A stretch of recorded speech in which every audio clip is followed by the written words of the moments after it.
আমার দাঁত অনেক শক্ত, তাই আমি ভুট্টা খাই। আরে দাদি, তুমি এই ভুট্টা খেতে পারবে না, তোমার দাঁত অনেক নরম, এই ভুট্টা অনেক শক্ত। তুমি যতই বাছাবাছি করো না কেন, এই ভুট্টা অনেক শক্ত, তুমি এটা খেতে পারবে না। আরে রাখো এখানে, ভুট্টা অনেক শক্ত, তুমি খেতে পারবে না। আমারও তো অনেক খেতে ইচ্ছে করে রাজু, তাই খাই। এখানে কি হয়েছে রাজু? দাদির সাথে এত চিল্লাচিল্লি করতেছো কেন? আরে দাদিকে কতবার বলেছি, দাদি এই ভুট্টা খেতে পারবে না, তাও খায়। আরে দাদি, রাজু তো সত্যি কথাই বলেছে, এই ভুট্টা খেলে তো তোমার দাঁত ভেঙে যাবে। ঠিক আছে দাদি, তুমি এখানে থাকো, আমি রান্না করে নিয়ে আসি, তাহলে সেটা আরো নরম হবে এবং তুমি খেতে পারবে।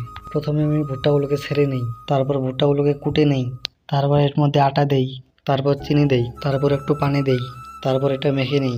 এখন এর মধ্যে বাদাম দিই। এরপর যেটা করবো সেটা দেখার আগে এই ছবিটাকে ভালোবেসে থাকলে লাইক করে সাবস্ক্রাইব করে দাও।